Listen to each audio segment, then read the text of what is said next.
Did you listen Jai Radha Madhav in the beginning? Harishwari Prabhuji? Ji, would you be singing Jai Radha Madhav in the beginning? Join meeting करा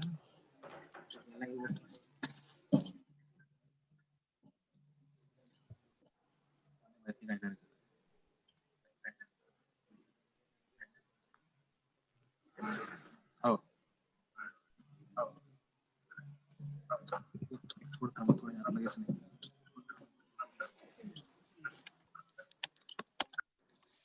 Hare Krishna.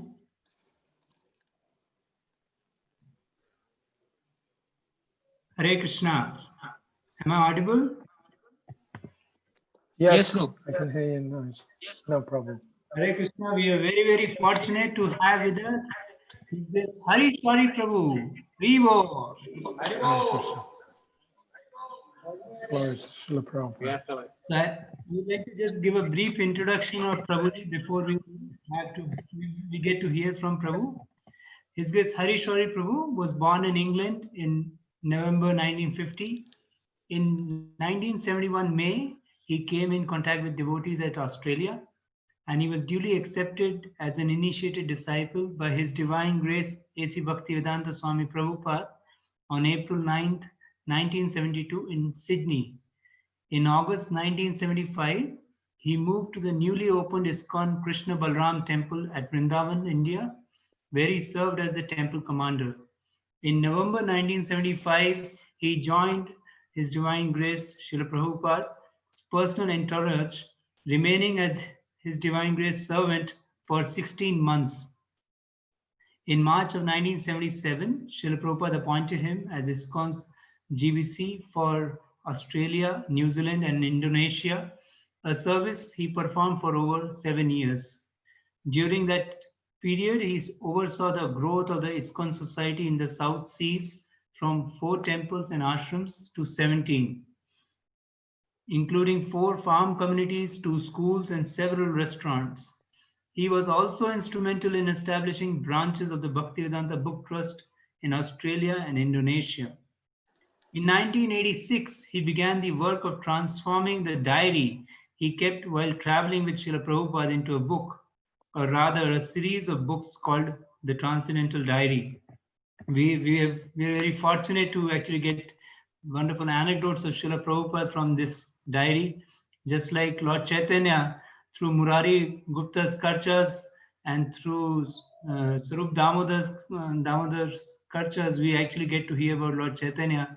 Similarly, Harishwari Prabhu's wonderful diary actually has brought so much enlightenment into the pastimes of Srila Prabhupada for all of us. In 1990, he moved to America and worked as publisher for the Back to Godhead magazine, the Krishna Consciousness Movement's spiritual periodical, for a year. He lives at ISKCON World Headquarters in Mayapur, West Bengal, India, with his wife and daughter, where he continues to publish his memories of being with Srila Prabhupada. He is currently the director of the Bhaktivedanta Research Center in Kolkata, an academic resource of Gaudiya Vaishnavism and an archive library of ancient Vaishnava text. These ancient texts are being both digitized and preserved in the original state. When I'd gone to Calcutta, I saw actually some of the original books which were actually with Srila Bhakti Siddhanta Saraswati Thakur have been preserved there. So these are very, very great assets for our Gaudiya Vaishnavism. And we are very grateful to Harishwari Prabhu for this project. And we are really very grateful that he has given us this special association that is now in the next 3 days, on today and Sunday and Monday. 3 days he will be actually giving us Prabhupada Katha, and he is so specially benedicted by Srila Prabhupada. We are very fortunate to have his association. Let's take best benefits. Let's welcome him by 3 times loudly chanting Hari Bol, Hari Bol, Hari Bol. Hare Krishna. So instead of the regular format for the Bhagavatam class, as Prabhu mentioned, we're going to have some Prabhupada Katha. You can pick any topic you like. I think you made a little list of questions, and we'll just take it from there. Whatever questions you give, then I'll speak on that point. That's better. So does anybody have any questions? Or is there an aspect of Prabhupada's activities that you particularly like to hear about?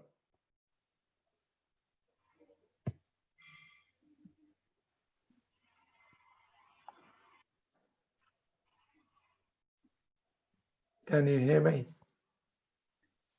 Prabhuji, usually devotees are not prepared with that thought process that they will immediately be able to bring out the questions. Okay. Okay.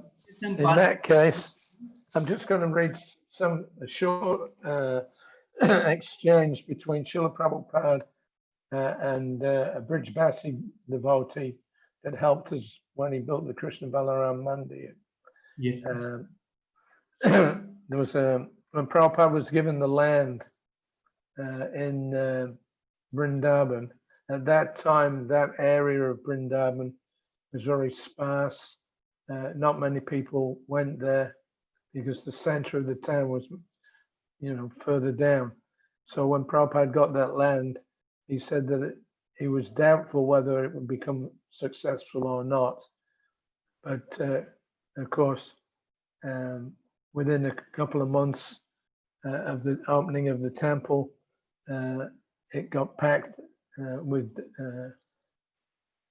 different devotees as well as the local Brijbasi villagers, and has become the most popular of all of the Iscon temples practically. So the management in the early days was quite difficult because most of the temple devotees were actually foreigners. We had very few Indian devotees at that time.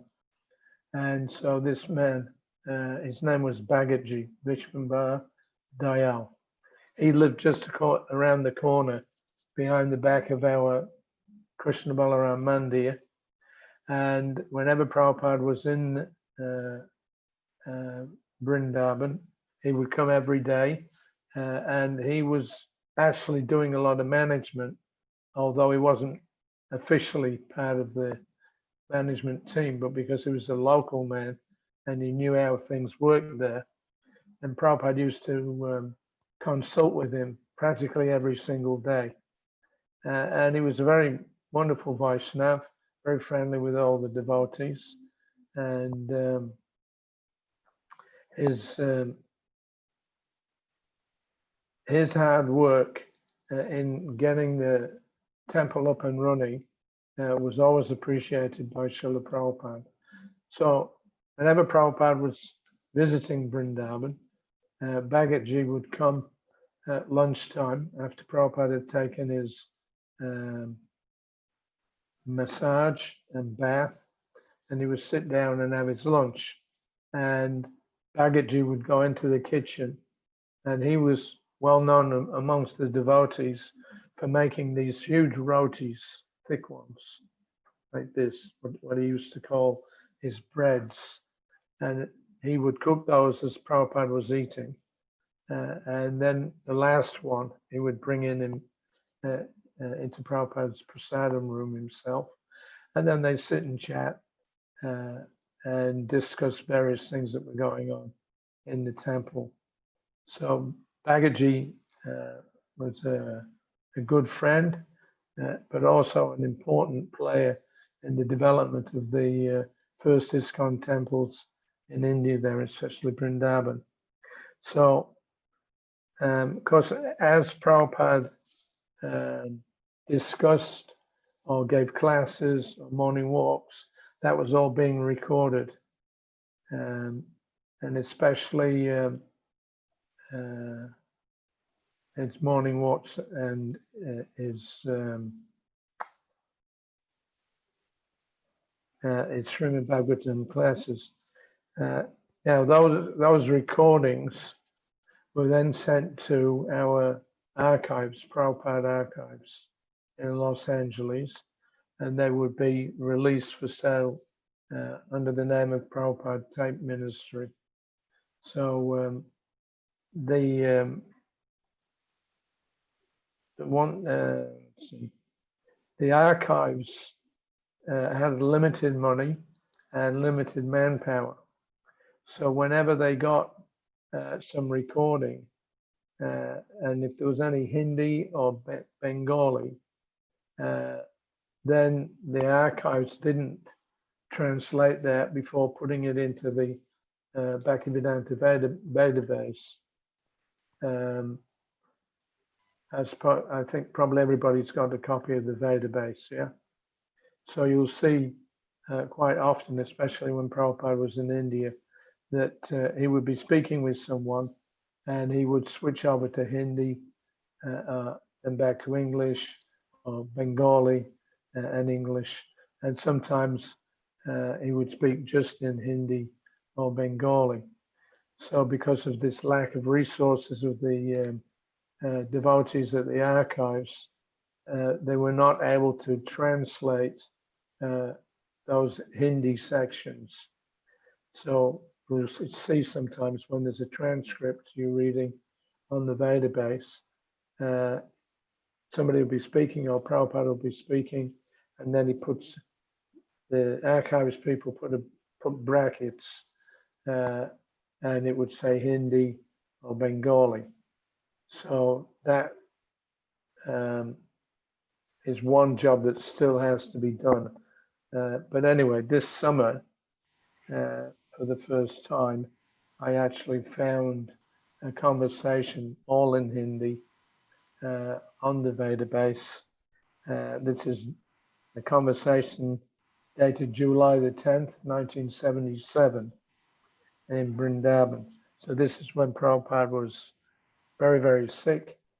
And practically speaking, his preaching activities have been curtailed. Prabhupada was entering into the stage of Nirjana Bhajan. And so he wasn't speaking very much. But the secretaries were recording. So this little short exchange that Prabhupada had with Bhagatji was in Hindi, and it's been translated into English. This year is the first time I've seen this, actually. So I'm just going to read this exchange to give you an idea of the background to Prabhupada's preaching. Of course, we know that Prabhupada began his worldwide mission in 1965 when he went to New York. And then he preached very vigorously for about 11 years. So when we were traveling with Prabhupada or discoursing with him, very often Prabhupada would have health problems, but he wouldn't disclose it. He was 70 years old and onwards, which, by the way, is, the same age now that we're at, Prabhupada's disciples. I'm 70 this year. People like Shama Sundar, they're 78. Guru Das is 77 or something. So we're at the same age now. Many of Prabhupada's disciples were at the same age now that Prabhupada was when he began his worldwide preaching movement. So just this short conversation, I'll give you some idea of the struggle that Prabhupada had, not just in terms of having no help, no money, no place to live, but also in terms of Prabhupada's health. So his health problems would become obvious to the devotees sometimes when there was something extreme going on. But by and large, even though Prabhupada had health problems, he didn't really mention them that much. He just went on with the job of preaching. So anyway, I'm going to read this short conversation and it will give you that idea of what Prabhupada was dealing with. So the This is in Vrindavan, July 10th. And Prabhupada was telling Bagaji, he says, actually, my health has been down for a long time, from 1965 to 1977. I was never healthy. So that means right from the very first year that he was preaching, his health broke, and it was always giving him problems, physical health. So I think Prabhupada then makes the comment, he said that people are saying that the way that you were speaking, means himself, especially in the beginning, that you should be killed. This is another thing that Prabhupada had to face, was opposition from, various sources here in India, especially the Smarta Brahmana community, the Goswamis, the Bombay municipality, even his own godbrothers were blocking his preaching sometimes here in Mayapur. So what Prabhupada was doing was controversial, but at the same time, he wasn't going to give it up. Apart from those external forces that were causing problems, internally, physically, with his health, he had lots of problems as well. So he's saying that the Supreme Lord Krishna has saved me from so many types of great dangers in all respects. And as far as my health is concerned, it has been bad from the time that I went abroad at the age of 70. So just as he was beginning this monumental task that no sane person would ever even think of doing, that was right at that moment when Prabhupada's health actually broke down. So struggling from all sides. So he said, I suffered a heart attack 3 times. And since then, something or another is always happening to my body. So we all know that Prabhupada had 2 heart attacks on the boat, Jaladuta, going to America. He had severe seasickness also on that trip. And he told us that I was thinking, now this is 2 days continuously that he was having this heart attack. So he said, I was thinking that if it happens again, a 3rd night, then I'll surely die. But that night, then he had a dream. And in that dream, then he saw Krishna was rowing the boat. You've all seen how people, they, move along with a paddle, wooden paddle. So he said, I saw Krishna in his many forms, and he was rowing the boat. So he said, from that time on, then I was okay. The heart attack didn't come. I understood that Krishna is taking charge of the boat. And in fact, the rest of his trip on the boat was very peaceful and quiet. So much so that the captain of the ship, when Prabhupada was getting down in Boston and New York, he said, actually, we'd like you to come with us every trip that we make, because we've never crossed the Atlantic and seen it in such a calm condition. Usually there's big storms and things. So at least the ship's captain appreciated Srila Prabhupada's presence on the boat. But internally, Prabhupada was having problems with his heart. And then within 6 or 7 months of 1966, just after Prabhupada had gone to New York, he started his Iscon movement in July of 66. And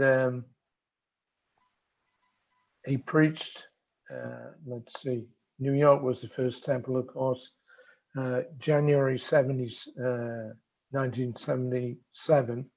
Then Prabhupada started his first temple in San Francisco.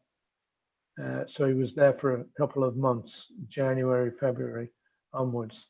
Then by the end of May, then he started this real struggle with his health, and he had a 3rd heart attack. So that heart attack, Prabhupada told us afterwards, that was going to be the third one when he was on the boat. But somehow or another, Krishna saved him from that. And that third heart attack was postponed. But then it came back full force at the end of May in 1967. Prabhupada had severe heart attack, so much so that he was paralyzed down one side of his body. And the devotee, he was fainting, and the devotees had to rush him to the hospital in New York. He was there for a couple of days, and then, of course, Satsvarup, Brahmananda, Gagamuni, they were all there trying to help Prabhupada, but they were young boys. They didn't know really what could be done. And Prabhupada was in a room, and he overheard the doctors talking about sticking an epidural. I think this is like a gigantic sized needle that they stick in your spine, and they draw out samples of fluid from your spine to try to see what's wrong. So the doctors were talking about giving him an epidural. And one doctor even mentioned that they should try some probe in his brain. So Prabhupada said, when I heard that, he said, I called the boys and told them, get me out of here.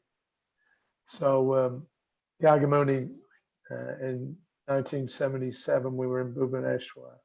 He was recalling that episode. And he said he had Prabhupada was sitting up.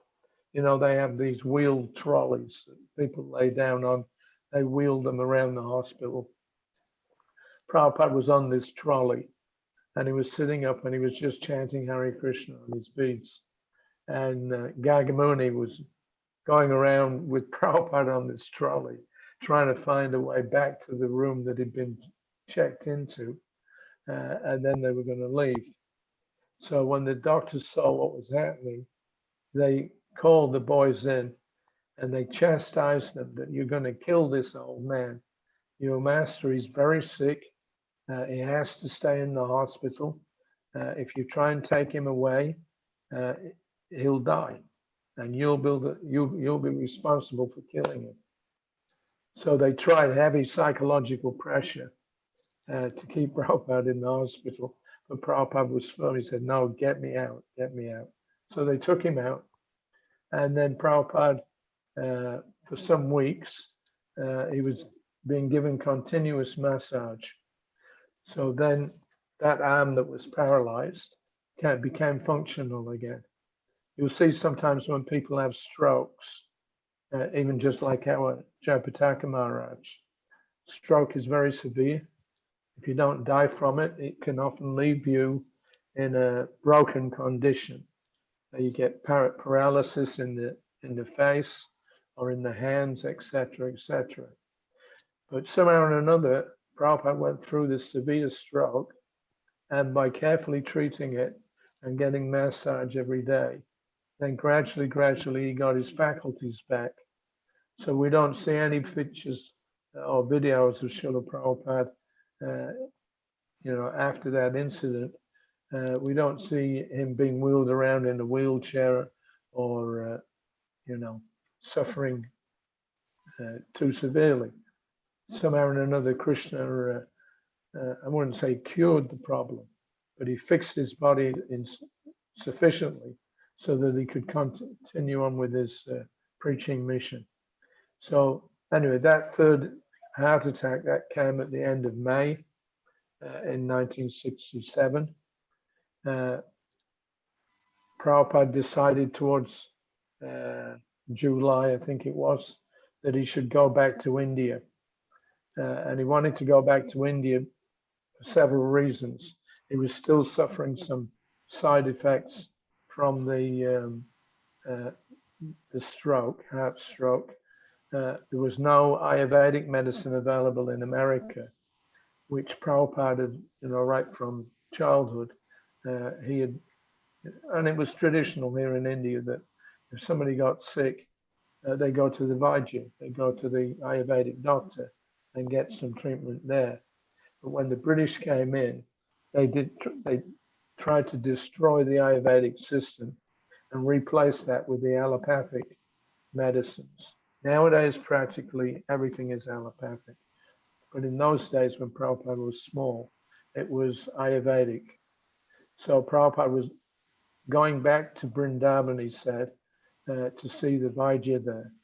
And he stayed for 6 months, from July 67 to the end of the year. And then gradually recuperated. But there were still lots of problems. But still Prabhupada flew back from America.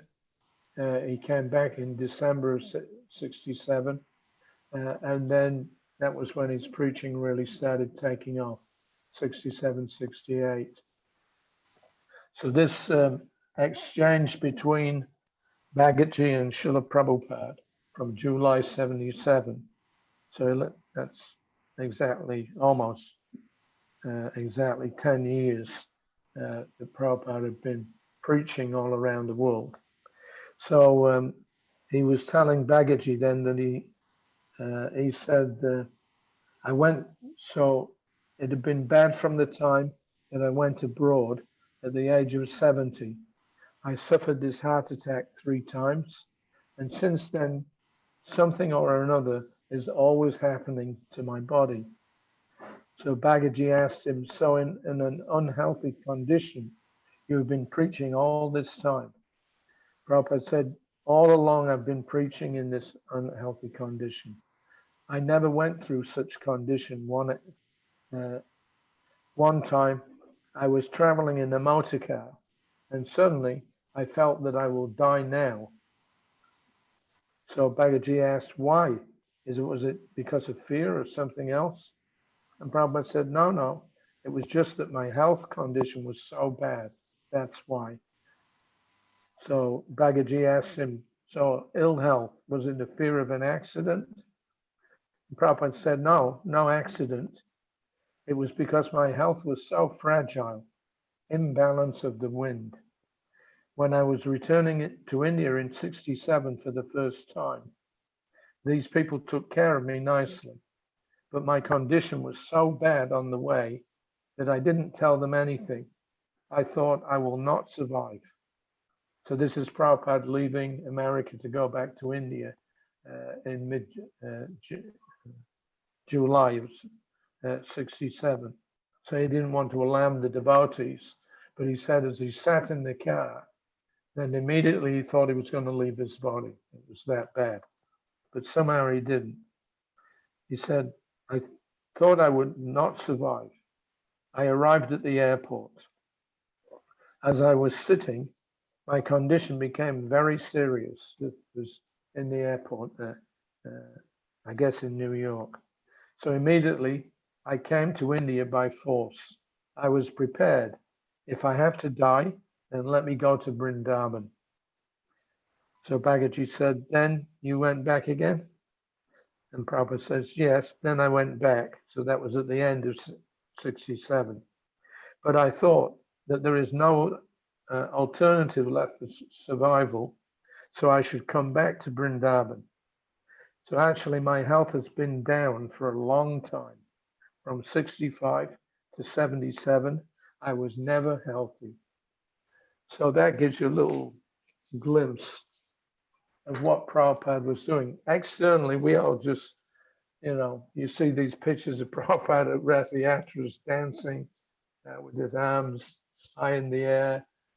You see him every morning going on his morning walks. That was the one good thing that he got from the hospital in New York.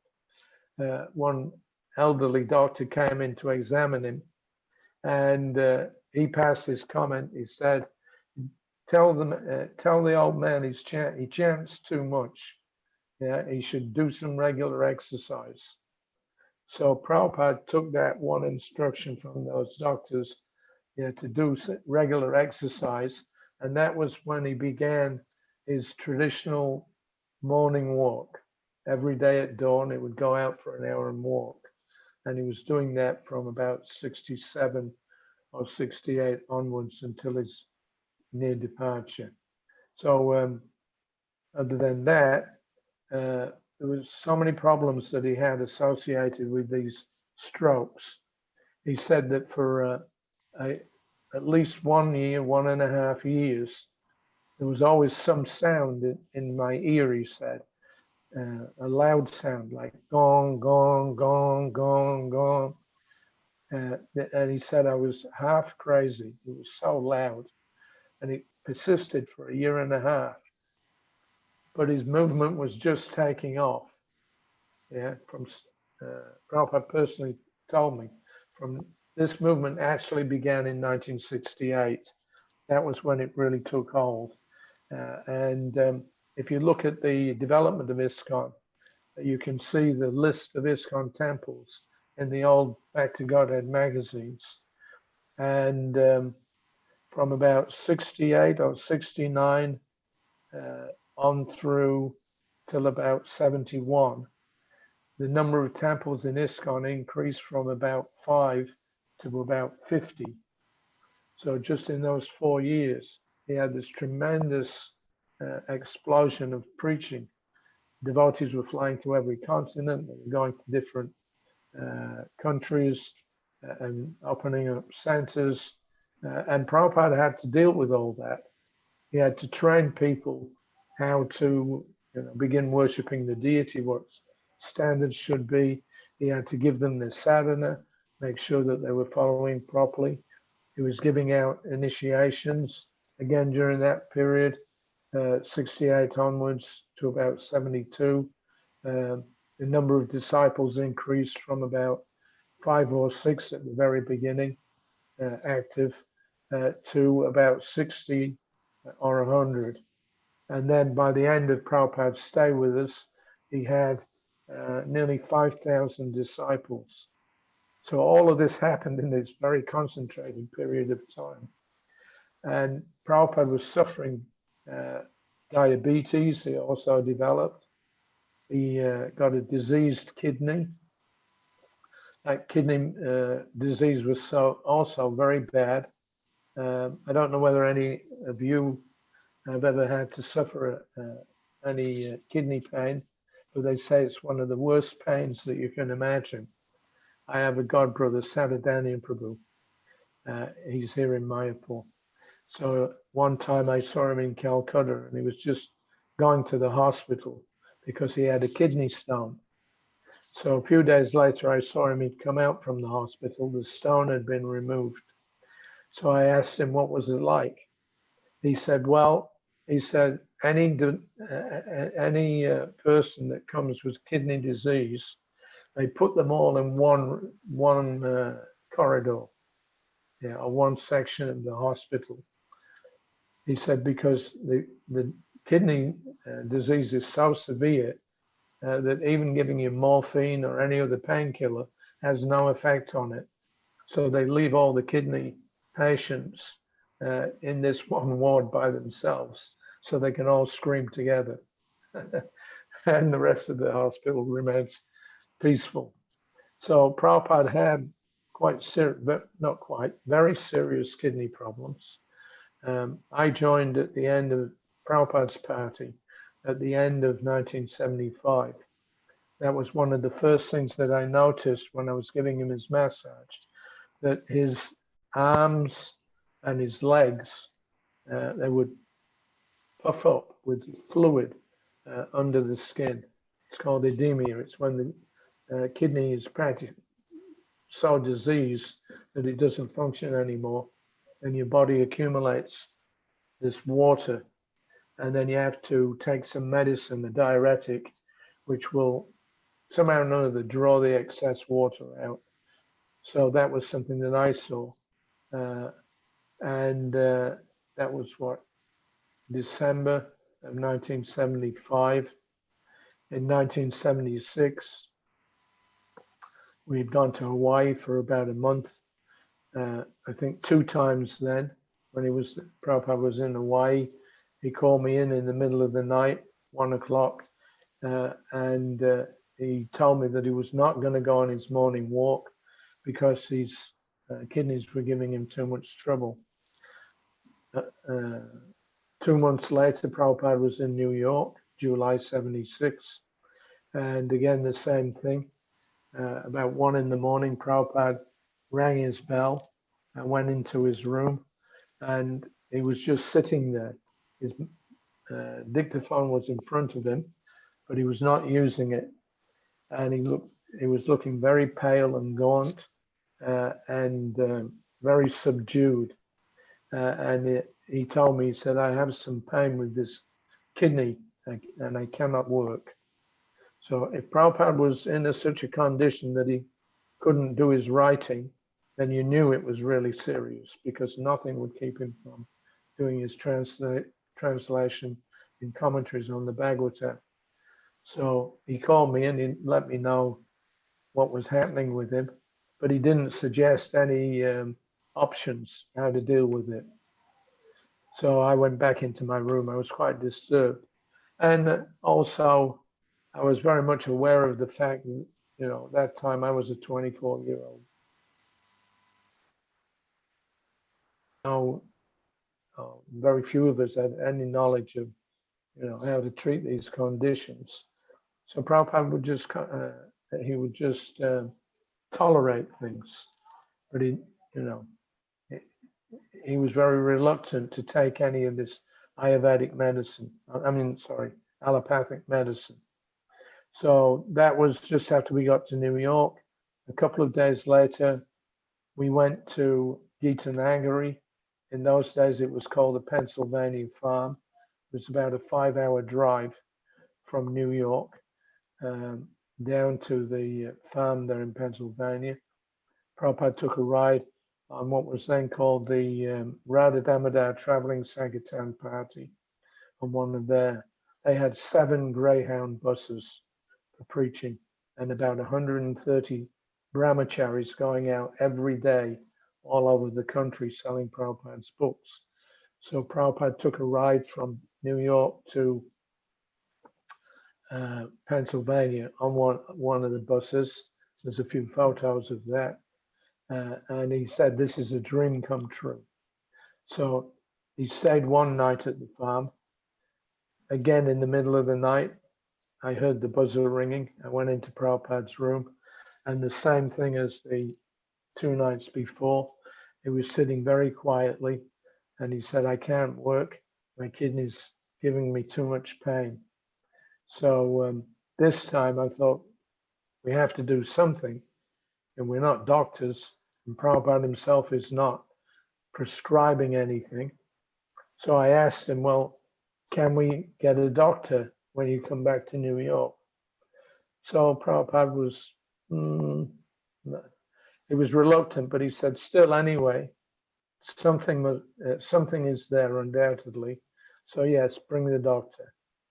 So the next day, then we arrived back in New York. The devotees had a life member, Dr. Bhagat, and he came to see Srila Prabhupada.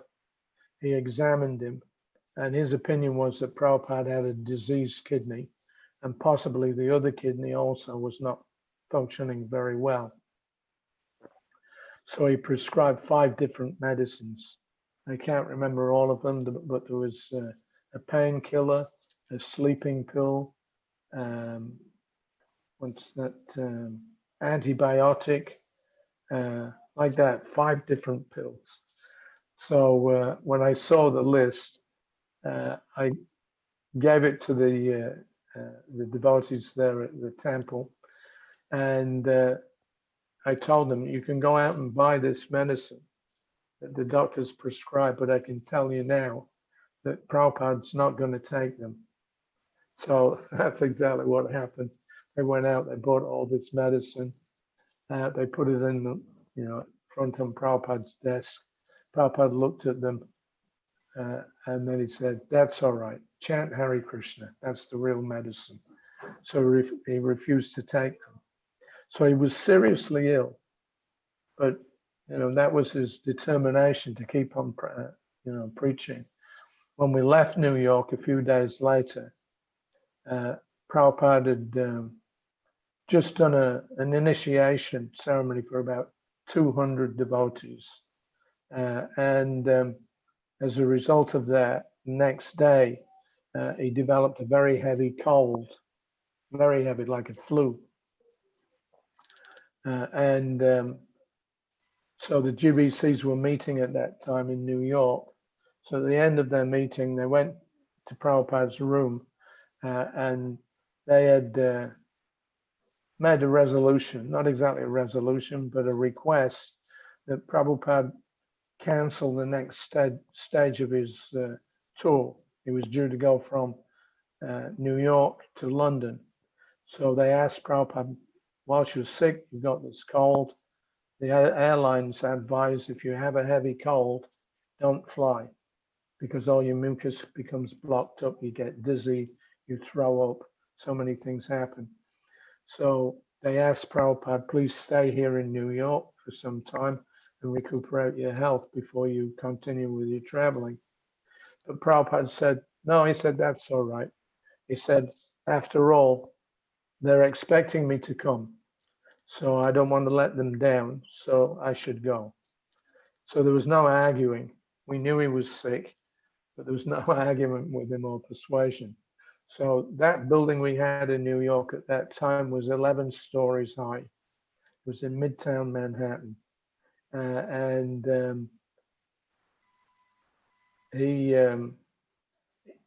Prabhupada's rooms were on the very top floor. So to get up and down, they had an elevator inside the building, a small one, but they had one. So Prabhupada got into the elevator. This was now leaving New York. We were going to go to the airport and fly overnight to London. So as Prabhupada got into the elevator at the New York temple, 3 or 4 sannyasis, myself, and some others, we crowded into the elevator as closely as we could. And as we started to move down, Prabhupada looked at us all and he told us, he said, I simply want the benediction that that I can fight to the end, just like Arjuna. So that was it. I mean, that was Prabhupada's statement that he was prepared to die in doing his service to Lord Chaitanya and Lord Krishna. So we left New York through the whole flight. It's about 7.5 hours. Prabhupada was very sick. We used to get first class seats for Prabhupada and his servant. And Prabhupada spent the whole flight lying down across one row of seats. Every few minutes, he would choke up and he would cough out this heavy mucus. But there was, again, not much that we could do. There was no way to treat it. And I think Gurudas, at that time he was a sannyasi, he had flown with us and a couple of other devotees, Shruta from Baltimore. Prajuna, of course, was there with his wife and child. So when we arrived in London, Prabhupada was so sick that he didn't get off the plane immediately. They let everybody else get off. And Prabhupada had requested wheelchair assistance. They still have that. If you're feeling sick or you can't, get around very well, the airlines will provide a wheelchair. But generally what happens is that they'll only bring the wheelchair after all the other passengers have got off the plane. So that can sometimes be, I've had experience myself, they can keep you waiting for up to half an hour just to bring the wheelchair to the door of the plane. So when everybody got off, Prabhupada sent Gurudas to look and find an airline official and get this wheelchair. But he went. After 5 minutes, no sign of him. 10 minutes, no sign. So that was it. Prabhupada had enough. He got up, he walked off the plane, and he walked down the corridor towards the immigration. Now, if you've ever been to London, you'll see that Heathrow Airport is a gigantic, maze of tunnels and connectors, and It was a long way from where the plane landed because we were on an Air India plane and they always got the cheapest berths servicing their customers in the airports. So we were about as far away from the immigration as you could be. So Prabhupada started to walk. So we got about 50 meters down the corridor, and then Gurudas came running up. He said, Prabhupada, I've got a wheelchair for you, but they'll only allow you to get on the wheelchair at the doorway of the plane. So we just have to go back 50 yards. They can get on the wheelchair, and then we'll bring you through to the customs and immigration. And Prabhupada just shook his head and carried on walking. So he refused to take the wheelchair. And he was so sick, he was literally swaying from side to side as he went down. And I had to stay right behind him just in case there was any problem. And the airlines were thinking, now if there's a problem, that would be a problem for us also. So they alerted the airport police. And there were two policemen that escorted Prabhupada down the corridors at a respectful distance, about 20, 30 feet behind him. They didn't try to interfere or anything, but they just wanted to be there just in case there was an emergency. So somehow or another, Prabhupada got to the immigration counter. And fortunately, there was a seat there. So the police asked him, please sit down, and then we'll get your passport stamped and you can go through. So it was there was an amusing incident in connection to that. The devotees from London had gathered just outside the greeting area when you come through customs and immigration. There's quite a large group of them all chanting. And where Prabhupada was, where we were, to come out of the airport, then the devotees were just outside. So Prabhupada was sitting and waiting. The policemen were there. And there was a young fellow, and he was doing the stamping of the passports. So he looked at Srila Prabhupada with a kind of haughty look, and he put his hand out for the passport. So Prabhupada had a thick, very thick passport. He had twice, I think, new sections when the old ones were full up. They'd added 2 sections more. So instead of giving him a new passport, so his British visa, that was still in effect. And I gave the passports to this fellow, and I told him where the British visa was stamped. So he, just to show he was boss, he took the passport from me, and then very slowly from the opposite end of the passport to the one that I told him where the visas were, he started to leaf open each page by page in the passport.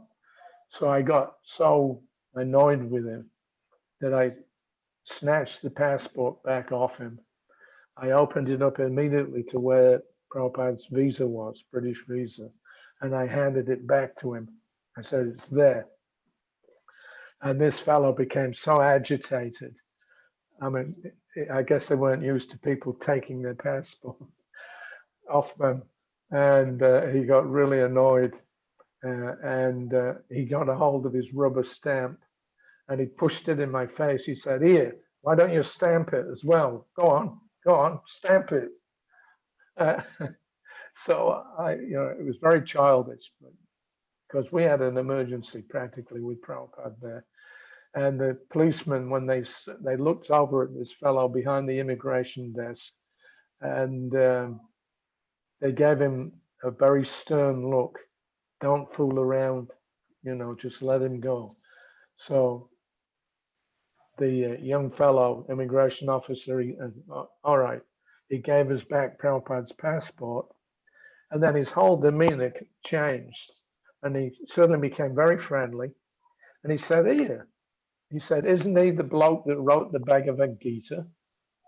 So this was what I was thinking. This guy's the demon, for putting Prabhupada through so much waiting and stuff. And somehow or another, this man, he had been on the street in London somewhere, and he had purchased the Bhagavad Gita from the devotees. And just from having the Gita, then when he saw Prabhupada live now before him in the airport, he immediately recognized Prabhupada from his photo that he'd seen in the Bhagavad Gita. So I thought, well, at least there's a chance for this fellow to redeem himself. So I told him, yes, I said, he's the author. He's going to be speaking at our place in Watford for the next few days, so please come along. So that was it. He left us, or we left them. Prabhupada was sick, so there was supposed to be results. We got straight into the car. It was a Rolls Royce that had been lent for the occasion by one life member. Prabhupada got in the car, and then we drove. Was at that time there was no M25 ring road. You had to kind of go through busy parts of London to get to the manor. And as we're going along, I was sitting in the back with Prabhupada. Jai Tirtha was the GBC. He was sitting in the front. Hari Kesha joined the party at that time as well, or rejoined it. And as we're driving along, I turned to look at Prabhupada to see if he was all right. And he was doing like a dry retch. His whole body was heaving, and it was like he was moving his arms like this in a frontward circle, like from his stomach up to his mouth, showing that he wanted to vomit. So we immediately had to stop the car. We opened the door. Prabhupada vomited outside the doorway of the car. Then he got back in again. And we drove another short distance. Then again, same thing, we had to stop, and he vomited. So when we got to the manor, Prabhupada didn't wait for anything. He went straight up into his room. And practically speaking, he spent the next 3 days in his room, resting most of the time. There was one Indian devotee, Shiridakshaya Vishnu. He was making like broth, and he had gotten some Ayurvedic medicine that Prabhupada had requested from him. He went out, there was an Ayurvedic supplier in London at that time, and he bought some medicine called Sitapalada Churna. And Prabhupada was treating it was like a heavy flu. So again, that was another health problem that Prabhupada had. And this was going on and on and on the whole time that we traveled. Another problem that he had was with his teeth.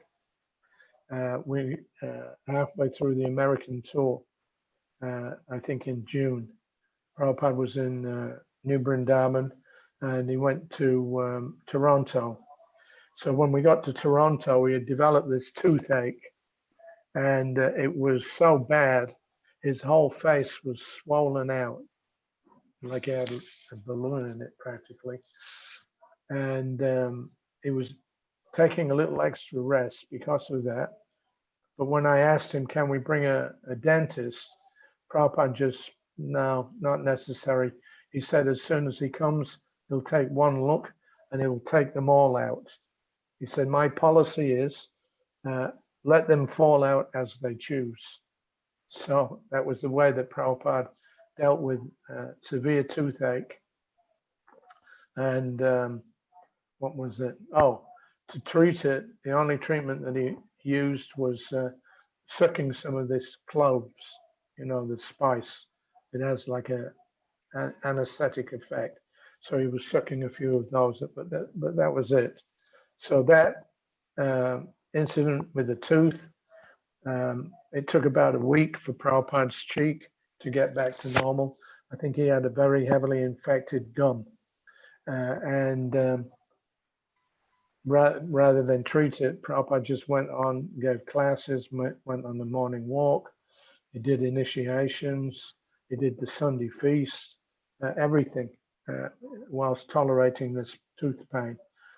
And actually, 2 months later, we arrived back in Bombay on the 13th of August in the evening.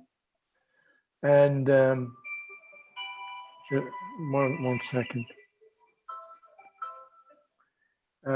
He arrived on the evening of the 13th of August in Bombay. We were there for a couple of days, and then Prabhupada was due to go down to Hyderabad to open up the new temple there. So whilst Prabhupada was in Bombay on the 15th morning, I went into Prabhupada's room about 5 o'clock in the morning. He had just finished his evening's translation work.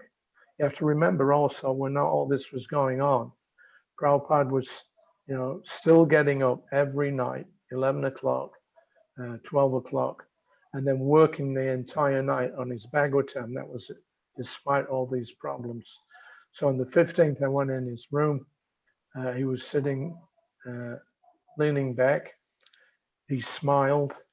And then I saw there was another gap in his mouth that wasn't there the night before.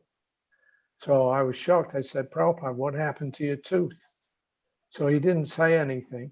He just looked down. He pulled open the drawer of his desk, and his tooth was lying in the drawer. And Prabhupada didn't say anything. I don't know whether it had fallen out or he pulled it out, but it was there in the desk. And he just went on with his work. It was really, really amazing. I have that tooth. Prabhupada gave it to me on that occasion. I was happy to receive that. But so teeth was a problem. Heart palpitations was another problem. Once or twice, Prabhupada didn't go on his morning walks in New Vrindavan and Bombay also, because his heart was beating too fast or beating irregularly.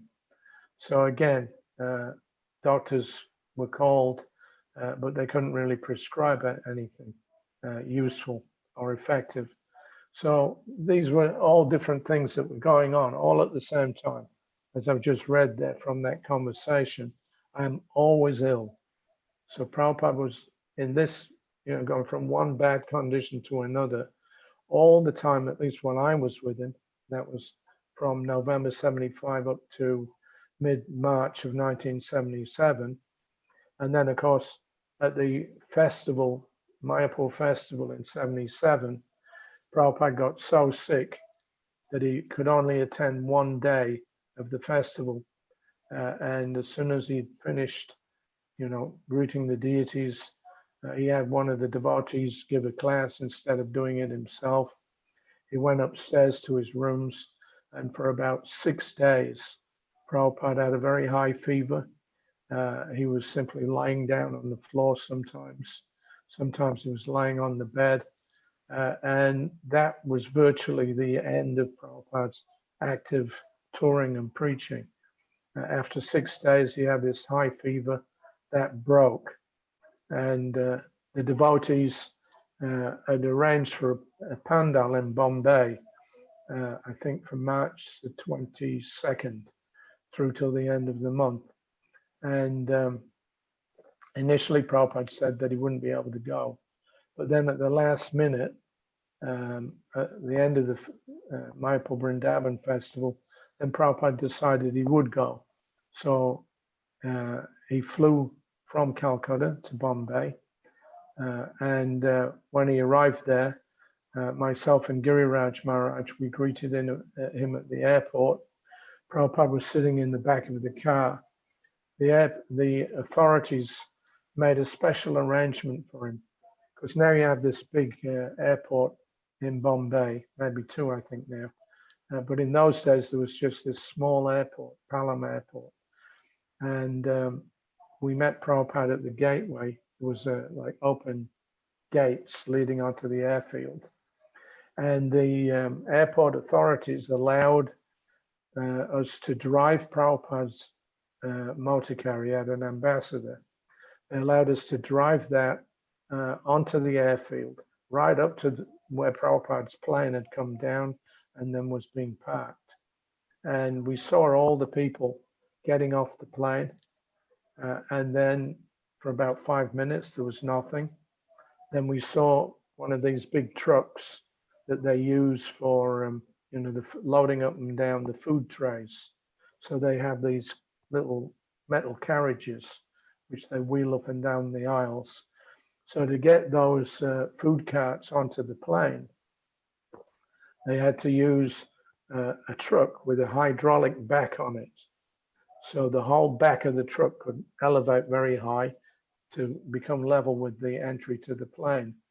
So as we're watching, this truck drives up to the aeroplane, reverses up against it, and then we saw devotees with Prabhupada carry Prabhupada off the plane onto the hydraulic lift of the truck. They lowered the hydraulics down, then they carried Prabhupada out and put him in his car that was sitting by the side there, and then we drove to the airport. So myself and Giriraj, we were waiting at the entranceway to the airfield. As they opened the gates to let Prabhupada's car off the airport tarmac, Prabhupada saw us. So he stopped the car, he called us over, he says, come on, come with me, get inside. So we jumped in the car with Prabhupada and drove to Juhu Beach. When Prabhupada arrived there, again, he was still having so many problems. He said, up until last night, the very last minute, there was no chance of my coming here. But somehow or another he did. He was so determined to preach at this pandal. So for about 8 or 9 days, Prabhupada attended this pandal every night. He would begin each pandal by having somebody like Swarup Damodar or Bhavananda, Giriraj. They would give an opening speech, and Prabhupada's intention was that he would just sit there and hear his disciples conduct the pandal. But as they were speaking, something would catch his ear, and then he would stop the speaker, and then he would start elaborating on that point himself, and he'd end up doing the whole pandal. So he did that for about 8 or 10 days. So it's, I don't know how long I'm supposed to go on for. We can continue on tomorrow. But this is just to give you an idea of what Prabhupada was going through in order to, save us from rotting in the material world. He literally wore his body out. And at such an age when nobody could imagine. We've seen that picture of Srimati Maharaji when she described how Prabhupada came and requested that she give him a complimentary ticket to go to New York in 1965. She refused to do it, but Prabhupada wouldn't take no for an answer, and he was pressing her, and she said, I told him that, old man, you were going there to die. She couldn't have been more accurate actually in her prediction, because as soon as the ship left the precincts of the Indian waterways, that was when he started having all these problems, and it began with those heart attacks. Okay, so I'm going to stop at this point. I'm getting a little croaky. We did a few programs yesterday. So I'll just take a couple of questions. If anybody has any comments or you want to know anything further on the topic, just ask us. And what's happening here? Are you still there?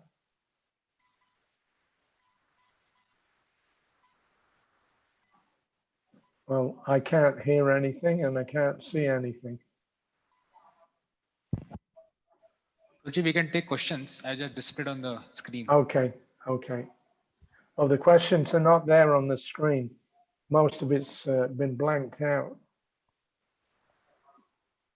Why don't you just read out the questions audibly, and then I'll answer from that, because I can't, if I'm supposed to be reading these questions, that the screen is not big enough to, oh, here we go. Okay, question 1.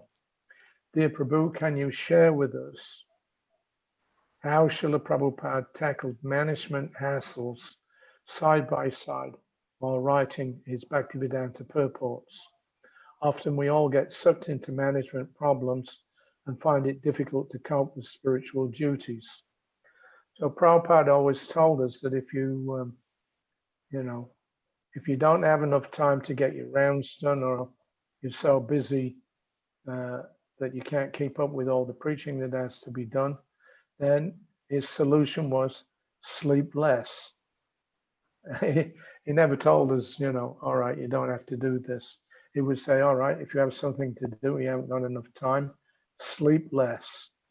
And that's what he did. From when he came back to India at the end of 67, after that third heart attack, I think that was when Prabhupada started to develop a routine. Up until that time, 69, 70, there were no real temples, with the kind of sadhana that we conduct in our temples. They just didn't exist at that time. there were no, what to say, there was no there were no deities hardly up until 1969. The only temple programs, Prabhupada would give some class, but apart from that, everybody would go out dancing and chanting in the street and selling back to Godheads. So as things grew, Prabhupada then started to delegate his responsibilities. So you'll see that in 1970, then Prabhupada created the GBC when he was in Los Angeles. And from that time on, any managerial considerations that came up, Prabhupada told the devotees, excuse me,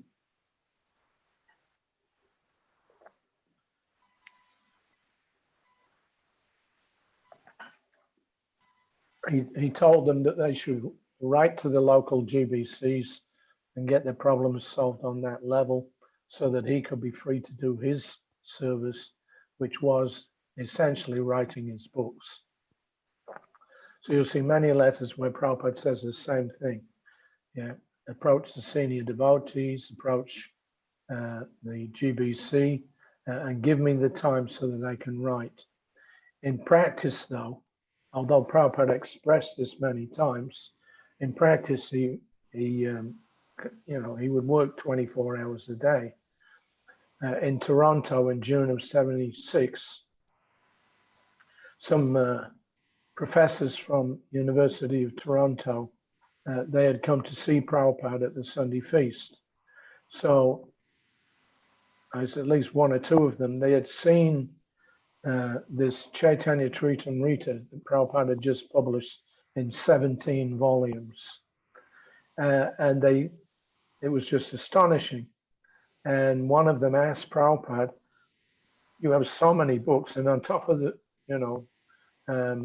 doing the Chaitanya Charitamrita, he was writing the purports, translating the verses, etc. So they saw, and all these gorgeous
जय श्री कृष्ण चैतन्य प्रभु Nityanand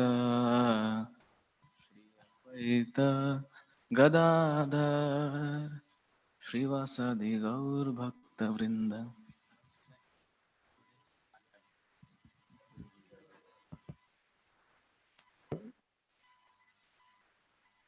Okay. I've just unmuted. Can you hear me? It says we cannot. We can hear you. The host has muted you. We can hear you. You can hear me now? Hare Krishna. Yes, Prabhuji, we can hear you. Okay.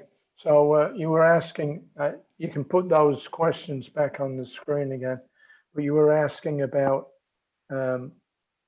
management, pressure of work. So Prabhupada was in Toronto, the professors came, they saw this, Prabhupada had just completed publishing the Chaitanya Charitamrita in 17 volumes. At the same time, he was still working on the Bhagavatam, etc. So they were astonished.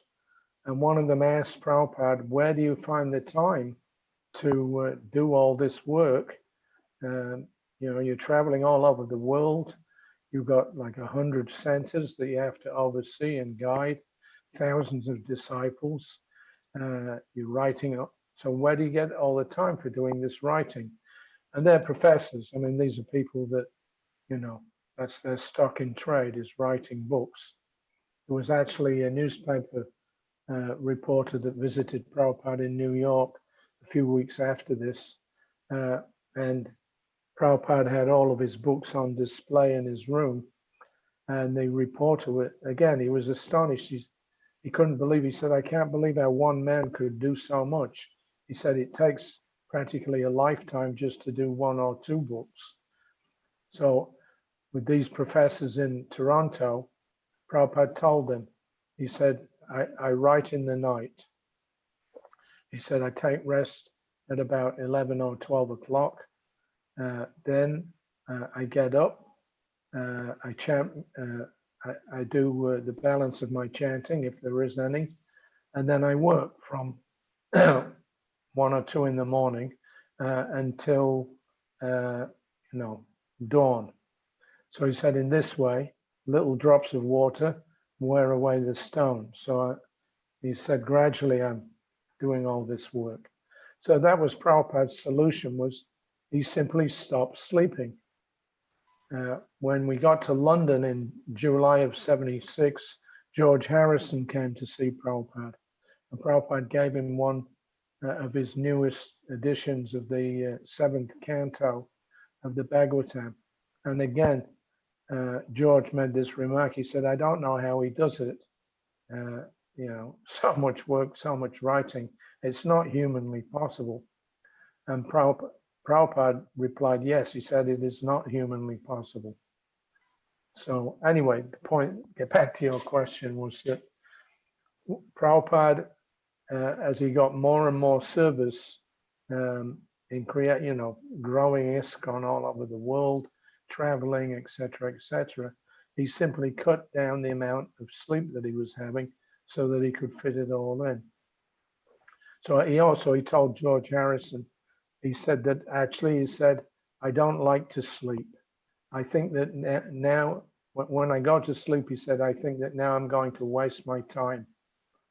And George Harrison was quite familiar with the philosophy.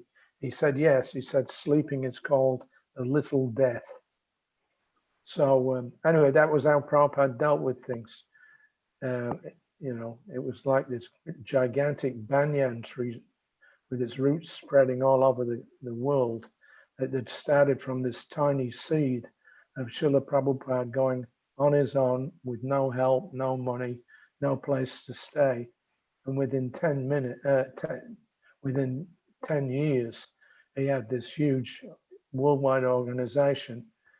So how he developed it was by using the youthful energy of his disciples. You've read the story about Maharaj Yayati, I think it is, that he borrowed the youth of Puru, King Puru, so that he could go off and enjoy. So I sometimes think that Prabhupada, he was an old man. It was physically impossible what he was contemplating doing or what he actually did. But he borrowed the youthful energy of his disciples and sent us all over, printing books, selling books, opening temples, installing deities, so many things. And Prabhupada did that by empowering his disciples how to preach and how to manage things nicely. So that's what we have to learn, that art. Delegation of authority is one of the key aspects of a good manager. Just like Prabhupada said, when I was in 2nd Avenue, he said, I never announced myself that now I'm the temple president. He said, I never wanted to be a temple president. I was just preaching. So Brahmananda took that task up. So Prabhupada's, methodology, he would do what he could do, but his own real service was, writing and running the BBT. But all the rest of it, he delegated authority, delegated the abilities that were needed to his disciples, and he sent them out to do, the heavy physical labor. So if you're having some, problems with too much work, either delegate it to somebody else to give yourself some time, or make some time for yourself by sleeping less. How's that? Did that answer the question? Yes, really. Thank you. Thank you for sharing so wonderfully about delegation and avoiding sleep as Prabhupada's strategy. Yes, very important. Another question, one more.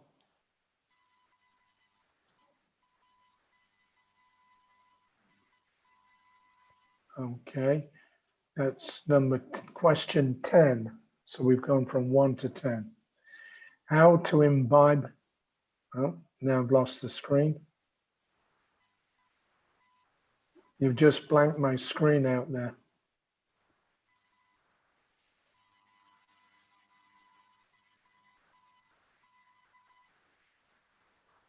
I can't see anything on the, here we go. Question 2. So how did Prabhupada ensure that the devotees worldwide were sticking to his teachings in both personal life and Iscon's management? Being early days, was there no starting troubles in keeping things perfect? Certainly there were. Prabhupada was always alert, especially to deviations of philosophy.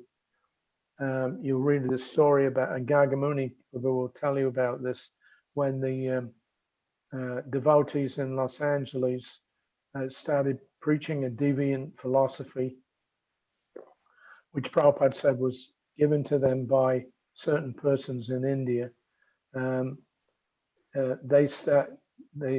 was Brahmananda, Gargamuni, Vishnu John, and Subal.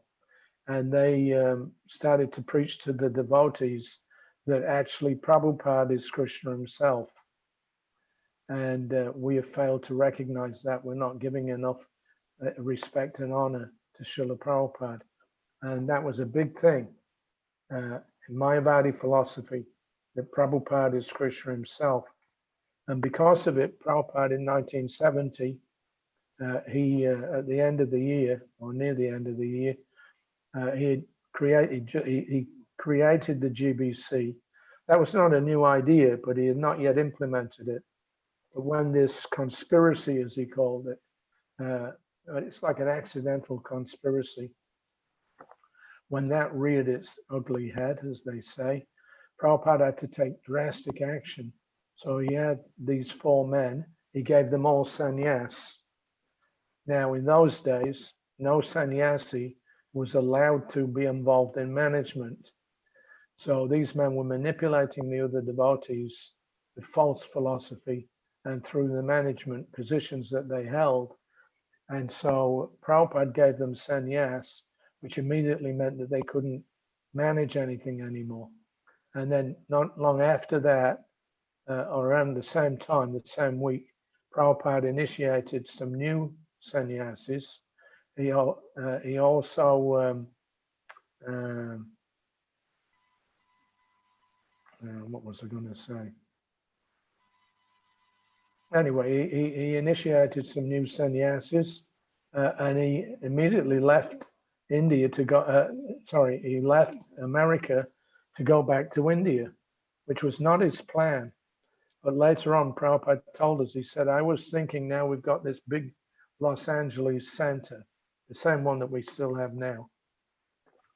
I was going to make that my headquarters. And then he would invite devotees to come and stay for 1 month at a time and get trained up in, Bhagwat Marg, Paratriki Vidhi Marg, in this one international center. He called it his world headquarters. But when this crisis arose with this false philosophy and everything, Prabhupada had to leave America, and he went back to India. And before he left, he went before the deities of Rukmini Dwarkadish, and he was crying, and he was telling Krishna, I don't know why you want me to go back. When I left India, I never wanted to go back there ever again. I wanted to, my preaching is in the West, but if you want me to go, then I'll surely go. So he was ordered by Krishna to go back and start the Iscon movement properly in India. And of course, at the end of 1970, when they arrived in India, that was when Iscon, really took off and boomed. So that was one crisis. Prabhupada actually had those 4 sannyasis. He didn't ban them exactly, but he told the temple presidents, these men are now sannyasis. They cannot stay anywhere more than one night.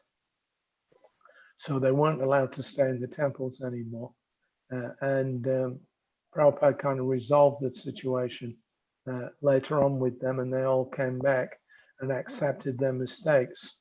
There was another incident in 1973 when there was a large group of devotees, I guess. There were like a Mayavadi group, impersonalists, living in Hawaii under this tutelage of this fellow called Krishna Sai. He later on became Siddhaswarupananda. So he had a big ashram. He had about 50 followers, a lot of resources, and he was living in Hawaii. He heard about Prabhupada, started reading his books from Govinda Das, who was preaching in Hawaii. And then he and his entire ashram and all his followers surrendered to Prabhupada. And they were sent to various centers that needed extra help. But by 1973, Siddhaswarupananda was fed up of not being the center of attention. Prabhupada, of course, was the main guru. And so he left. So he split from Iscon. So there was this large group of devotees that went with him. So that was, a major split, the first major split in Iscon. And they never came back, those people. They're still inimical towards Iscon, even though Prabhupada treated them very nicely and friendly, etc. So that's a couple of scenarios that Prabhupada personally had to deal with. And if it wasn't for Prabhupada, there wouldn't be taking responsibility for those things. There wouldn't be an Iscon now. It would have fragmented the same way that his God brothers Gaudiya Mats fragmented. So Prabhupada was determined that Iscon not end up like the Gaudiya Mat. So he was very wary of his disciples intermingling with his God brothers. In 1974, or 73, 74 also, devotees that were in India started to go and see Lalit Prasad Thakur from Birnagar, the birthplace of Bhaktivinoda Thakur. And Prabhupada was hoping to lease some land from them and have an Iscon center there. But Lalit Prasad Thakur himself was agreeable, but he would only do it under one condition, that any foreign devotee that comes to live in his ashram must accept him as their, Shiksha Guru, at least Shiksha Guru, if not Diksha. So when Prabhupada heard that, then he told his disciples, don't go there anymore. He said, otherwise they'll spoil everything that we've been doing. Because, they were the Babaji style of living. No preaching going on. And Prabhupada could understand that, they wanted to try to take his disciples and reinitiate them, showing disrespect. So Prabhupada banned all Iscon devotees from going to Birnagar. So there's many, many other incidences. There was always things going wrong. There was another near split. You can read about this in 1976 between the sannyasis and brahmacharis from the Radha Damodar Traveling Sankirtan Party. They started fighting with the Grihasta devotees that were running the temples. That nearly caused a major permanent split in Iscon ranks. That's a couple of months later, in June of 76, Prabhupada arrived in Los Angeles, only to hear that a whole Sahaja group had developed around a core of disciples that were working in the BBT. So they were prematurely reading, because they were producing Prabhupada's Chaitanya Charitamritas. So they were having secret meetings, one group of men, one group of women, and reading about the most intimate pastimes of Chaitanya Mahaprabhu. When that was reported to the temple authorities, they forbade them to continue with it, but they didn't take any notice of that and were meeting in secret. When Prabhupada arrived, Pradyumna informed him what was going on, and by that time, these groups had been given the nickname the Gopi Bhava group. And as soon as Prabhupada heard what they were doing, he was furious. I mean, really furious. I remember we took his breakfast in one morning. I put it on his table. He's just about to eat, and Pradyumna came in. He whispered in his ear. Prabhupada immediately dropped the prasadam back on the plate, went back into his sitting room, and then demanded that all the leaders of this group come and see him. And he toasted them. Now, there are many incidences like that. So Prabhupada had to deal with not just the logistics of setting up a worldwide movement and a worldwide book publishing company and worldwide followings, but he had to deal with all these potential deviant ideas which seem natural to conditioned souls to indulge in, because they're not submissive and surrendered, and they make up their own philosophies so they can promote themselves as being something special. So that's a natural tendency. The Sahajas, that, of course, Prabhupada warned about them, Radhakund Babas, many times. You can read about that in various books, especially I have quite a bit on that in my diary. So yeah, there was always things going wrong.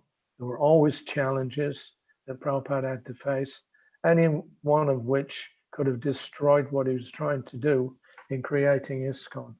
So we have to be very careful. Just like nowadays, after Prabhupada left, the same tendencies there. The Ritvik thing came up after a few years. So now there's people, still doing that Ritvik, so-called Ritvik initiation. That only Prabhupada is the guru. After Prabhupada disappeared, now there are no more gurus. So this is all blasphemous and mental concoctions. And ultimately, they're brought about by envy, the desire to want to occupy the seat of the Acharya. So lots and lots of problems were there from, as we say nowadays, 24/7. It was unceasing. Okay. Hare Krishna. Thank you so much, Prabhuji, for sharing with us such wonderful pastimes of Srila Prabhupada. Thank you very much for inviting me. The sacrifices made to give us this beautiful gift, The Prabhuji. next one is what, the day after tomorrow? Yes, Prabhuji. Tomorrow we have His Holiness Gopal Vishnu Goswami Maharaj Vyasa Puja celebrations. Oh, good. All right. Offering my humble obeisances. I'm a MVT trustee along with Gopal Krishna Maharaj. So I've known him for many years. I first met him in 75 when I moved to India after the opening of the Krishna Balaram Mandir. Then he made me the temple commander there the first day that I arrived at the temple. So I'm always grateful to him for that. And he was the one that told me that when Prabhupada came to Delhi in November of the same year, he just returned from Africa, and Gopal Krishna Maharaj asked me to stay in Delhi for a few days to be Prabhupada's door guard. And from that, then I got the whole service of being Prabhupada's personal service. So not exactly on purpose, but Gopal Krishna Maharaj was the one that was responsible, one of the ones that was responsible for getting me that nectarine service. So that's my eternal indebtedness. So you can tell Maharaj, I offer my humble obeisances. Okay, so I'm going to finish here at this point. I'm getting a bit croaky. It's also getting quite late. I want to thank you all for inviting me to come.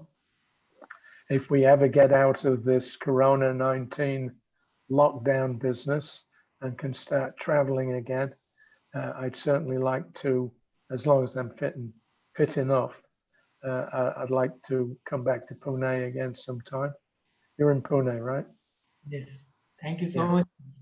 Thank I'll you. come there again. Let's hope it won't be too long before. Okay, so thank you all very much. All the rest of the devotees that are online, thank you all for attending. I hope it's been enlightening and enlivening.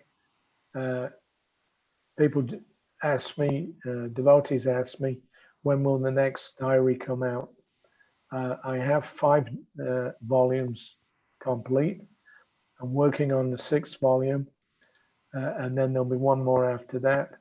And then also I have a separate diary, which I'm working on right now, from October 1977, just that 1 month, just before Prabhupada left us. So I'm working on that. That'll be coming out in a few months' time. So enough to keep us busy with Prabhupada Katha for a long time. All right, so thank you all very much. Srila Prabhupada Ki Jai. Let's all thank Harishwari Prabhu by 3 times loudly chanting Haribo. Haribo. Haribo. Haribo. We'll get more nectar on Sunday and Monday Bhagavatam classes. Thank you. Good, thank you. Hare Krishna.